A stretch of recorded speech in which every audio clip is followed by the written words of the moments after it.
Assalamualaikum warahmatullahi wabarakatuh. Kali ini kita akan membahas mengenai perencanaan pesan bisnis. Jadi kali ini aku dibagi jadi dua atau tiga video pendek.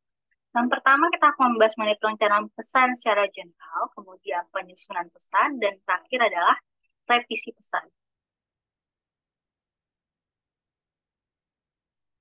Apa sih yang dimaksud dengan perencanaan pesan? Kenapa kalau misalnya mau mengirim pesan itu kita harus melakukan perencanaan tersebut terlebih dahulu? Ya, di dalam dunia bisnis ini kan rentan sekali ya komunikasinya, terjadi kesalahpahaman. Makanya itu diperlukan perencanaan pesan terlebih dahulu, sehingga pesan disampaikan minim kesalahan, minim untuk meminimalisir untuk meminimalisir kesalahpahaman ya. Perencanaan pesan sendiri bisa diartikan suatu langkah strategis, jadi suatu langkah untuk mencapai tujuan organisasi secara menyeluruh dan merupakan salah satu faktor penentu keberhasilan komunikasi.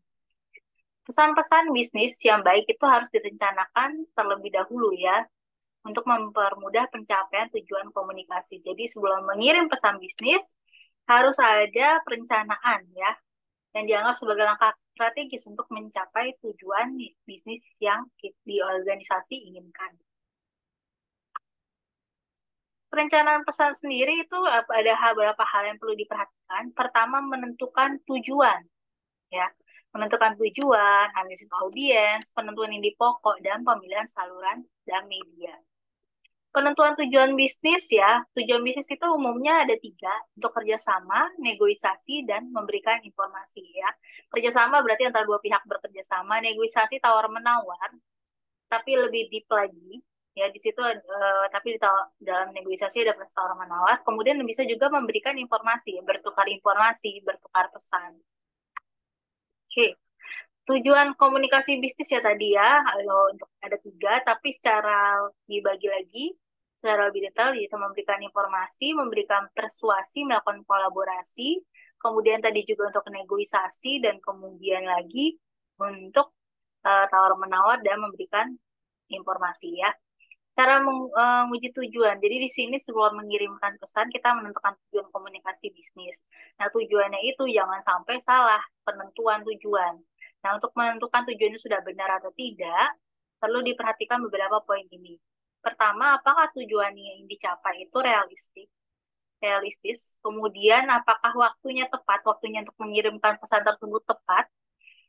Waktu tepat di sini biasanya ya untuk pengiriman pesan bisnis itu tidak lebih dari tidak melewati jam kerja ya. Jam kerja orang rata-rata adalah di kantor kantoran atau misalnya itu jam 9 sampai jam 5. Kemudian apakah orang yang mengirimkan pesan sudah tepat dan apakah tujuannya selaras dengan tujuan organisasi perusahaan. Oke, analisis audiens. Dalam analisis audiens ini kita harus mengetahui siapa sih audiens yang dihadapi, ya, siapa pihak audiens, kemudian pengetahuan audiens tentang subjek yang kita tawarkan itu seperti apa, demografik ya, umur, jenis kelamin, pendidikan, jenis pekerjaan, tingkat penghasilan, interest ya, interest dan passion, apa sih yang menarik perhatian audiens, apa sih yang mereka sukai, hobi mereka apa, passion mereka apa. Kemudian environment, ya, mereka dibesarkan atau hidup di background lingkungan seperti apa, apakah cenderung bersahabat atau justru sebaliknya, penuh rivalry, penuh persaingan. Kemudian informasi apa yang dibutuhkan oleh audiens, customize bagaimana penyesuaian pesan yang diperlukan ya. Setelah mengetahui audiens kita siapa, kita lihat lagi apakah pesan yang mau kita sampaikan itu perlu ada penyesuaian atau tidak. Kemudian ada expectation, apakah yang diharapkan sebenarnya oleh si audiens atau si penerima ini. Setelah mengenali audiens primer, kita juga menetapkan jumlah dan komposisi audiens, ya. Kemudian perlu mengukur tingkat pemahaman audiens. Kira-kira tingkat pemahaman audiens tergantung latar belakang pendidikan, organisasi itu berpengaruh. Mungkin tingkat pemahaman pejabat eselon 2 berbeda dengan tingkat pemahaman staf. Kemudian memperkirakan reaksi audiens, memenuhi kebutuhan informasi audiens. Jadi karena di sini kita kan memberikan pesan terhadap si penerima atau si audiens ini, kita harus tahu mereka informasi apa sih yang dibutuhkan, dan bagaimana cara kita memenuhi informasi tersebut sehingga mereka mau bekerja sama menjalankan tujuan bisnis yang kita ingin lakukan. Kemudian memuaskan kebutuhan emosional dan praktis audiens. Hampir sama ya, kebutuhan informasi, emosional, dan praktis audiens. Kemudian setelah mengetahui audiens, ya, kemudian menentukan tujuan, kita menentukan ide pokok, ya. Nah, di sini beda antara ide pokok dan topik. Topik merupakan subjek yang luas, sedangkan ide pokok adalah pernyataan suatu topik. Jadi topiknya luas. Karena ide pokok adalah suatu di bawahnya topik ya, bukan di bawah sih, lebih di dalamnya topik ya, lebih spesifik, lebih khusus. Ada tujuan khusus, tujuan spesifik dari si topik tersebut. Contohnya, eh,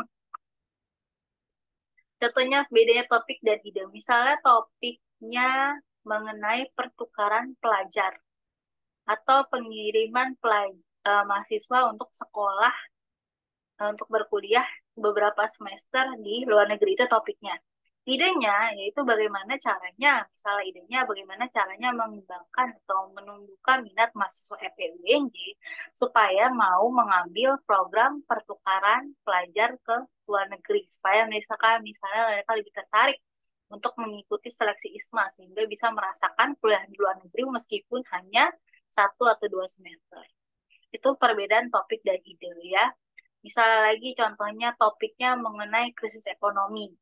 Idenya itu bagaimana caranya pedagang UMKM, para pebisnis UMKM itu bisa mempertahankan kelangsungan usahanya di tengah krisis ekonomi. Itu perbedaan topik ya dan ide. Jadi idenya atau gagasan utama itu lebih spesifik atau lebih khusus, sedangkan topik lebih general, lebih luas. Oke, penentuan ide pokok ada beberapa teknik yang bisa digunakan. Pertama, brainstorming, bertukar pikiran ya. Kemudian membiarkan pikiran mencari kemungkinan ide pokok secara luas. Petunjuk, jadi pikiran kita minta pendapat dari atasan, kita minta pendapat dari rekan sejawat, dari senior, sehingga bisa menentukan ide pokok tertentu yang menarik untuk dijadikan tujuan dari bisnis. Kemudian di sini brainstorming itu ada beberapa, bisa dilakukan dengan beberapa cara ya. Pertama, storyteller tour, random list, conclusion, findings, recommendation worksheet, journalistic approach, question and answer sheets. Storyteller tour itu kita minta orang-orang ya, mereka menceritakan dari segi pendapat mereka mengenai suatu ide pokok tertentu.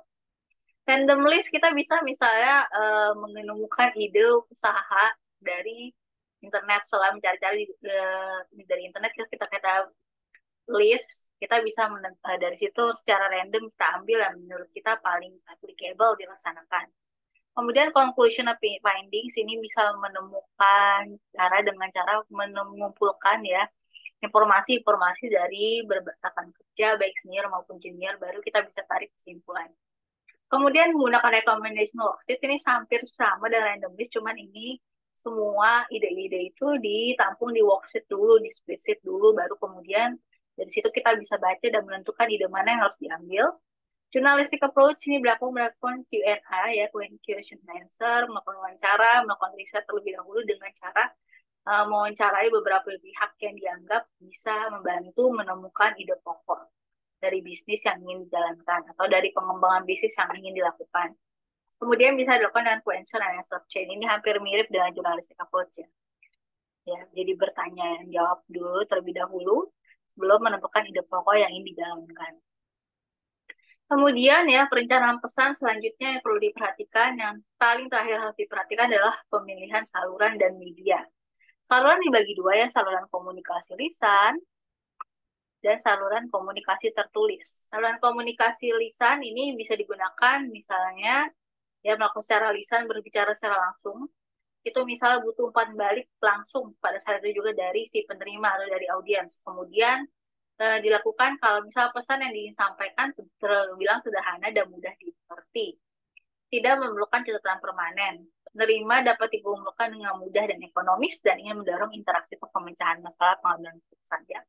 Itu saluran komunikasi lisan yang misalnya melakukan rapat untuk rencana semester berikutnya. Itu adalah contoh saluran komunikasi lisan ya. Jadi supaya bisa dapat feedback secara langsung. Biasanya juga yang dibahas lebih sederhana dan mudah mengerti, tidak memerlukan catatan permanen dan mendorong interaksi untuk pengambilan keputusan.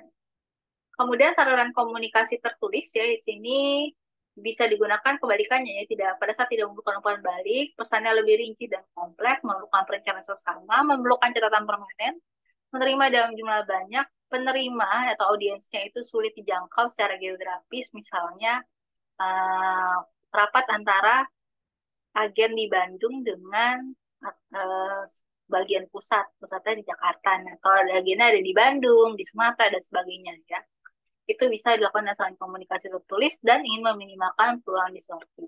Tapi namanya kegiatan organisasi ya, mau menggunakan saluran komunikasi lisan atau tertulis, segala macam jenis transaksi bisnisnya itu harus tercatat secara permanen dan hitam di atas putih sehingga nanti bila ada apa-apa atau bila buat laporan ada datanya untuk membackup. Oke, ini contoh media pada saluran tertulis, surat, memo, laporan, proposal, elektronik mail, telepon, komputer, telegram, pos, biasa dan situs. Kalau lisan, papan tatap muka, telepon, voicemail, televisi, komputer, telekonferensi, dan video conference. Nah, kita kan lewat Zoom atau lewat YouTube itu termasuk dalam telekonferensi dan video conference.